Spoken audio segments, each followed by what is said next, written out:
Recommend చేసే క్యాండిడేట్ని కూడా కాదు అని అన్నారు. దానికోసమే పద్మశ్రీ లిస్ట్లో ఆయన పేరు చేర్చండి అని డైలాగ్ పెట్టారు ఏంటండి? అంటే రికమెండేషన్ ఉంటేనే పద్మశ్రీ అవార్డులు వస్తున్నాయి, నేను ఎవరి దగ్గరికి వెళ్ళట్లేదు, రికమెండ్ చేయండి అని అడగట్లేదు అని అన్నారు, బాధపడ్డారు నాలాంటి నటుడికి రావట్లేదని. అందుకోసమే మీరు ఆ డైలాగ్ పెట్టాల్సి వచ్చింది. యాక్చువల్లీ నేను అది వెళ్ళలేదండి, ఇప్పుడు మీరు చెప్తేనే తెలిసింది నాకు. అది నేను ఏదో సరదాగా ఒక సరదా సిచ్యువేషన్లో పెట్టాల్సి వచ్చింది, కానీ అది కనెక్ట్ అయిందని నాకు తర్వాత తెలిసిందనమాట. సో ఆయనకి అసలు పద్మశ్రీ రాలేదు, ఈయన ఇలా బాధపడ్డారనేది ఇప్పుడు మీరు చెప్తేనే తెలిసింది నాకు. వెంకీ గారు, సో యాక్చువల్గా ఇప్పుడున్న సినిమాల్లో కొన్ని సినిమాలు చాలా వరకు క్రిస్పీ డ్యూరేషన్ చూడడానికి ఆడియన్స్ ఇష్టపడుతున్నారు.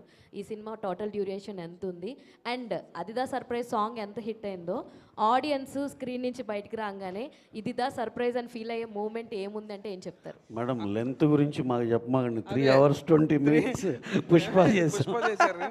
సో ఇది లెంత్ 236 అండి.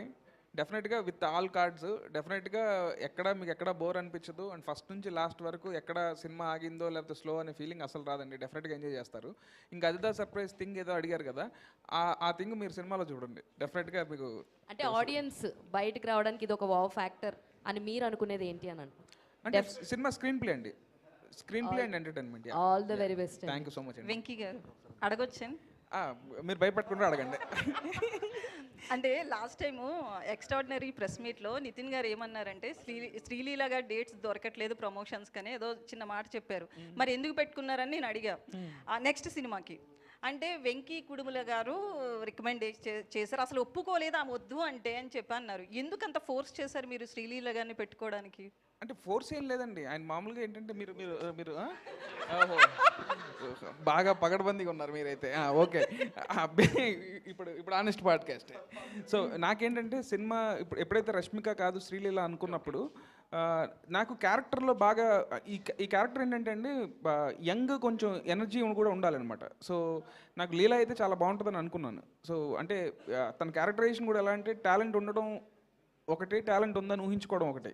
సో సెకండ్ కేటగిరీ అనమాట. సో ఫన్ జనరేట్ చేయడానికి చిన్న ఆ ఎనర్జీ ఉంటే బాగుంటుంది అనిపించింది నాకు. తెలుగు అమ్మాయి, సో శ్రీలీల, సో అలా. సార్ రవి గారు, ఇందాక మీరు 26th